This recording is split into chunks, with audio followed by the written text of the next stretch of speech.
যদি ভগবান টানে তাহলে কারোরই ক্ষমতা নেই সেখান ছেড়ে অন্য কোথাও যাওয়ার। অনেক রকমের প্ল্যান হলেও তোমাকে সেখানেই যেতে হবে। এটা কারা কারা মানো কমেন্ট করো তো, দেখবো মানে কারা কারা আমার মতোই এতটা স্পিরিচুয়াল। ছোটোবেলা আমি আদ্যা মায়ের কাছে কবে গেছি আমার মনে নেই। জ্ঞানত অবস্থায় এটাই হয়তো আমার প্রথম যাওয়া ছিল, হয়তো না এটাই আমার প্রথম যাওয়া। অফিস থেকে বেরিয়ে আমরা চলে যাই অটো করে প্রথমে কামারহাটি মিউনিসিপ্যালিটির কাছে, সেখান থেকে নেবে আর একটা অটো ধরে যাই, মাত্র 10 টাকা নিয়েছিল, মানে খুবই কম রাস্তা। সেখান থেকে একদম নামায় আদ্যা মায়ের মন্দিরের সামনে।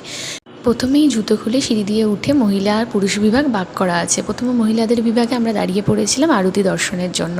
আরতি দর্শন করার সময় যখন প্রথম দরজাটা খোলে সেইটা দেখার জন্য যে সারি সারি মানুষের ভিড়, আর আমি এমন সময় যেতে পারবো এত সৌভাগ্য কি আমারও ছিল?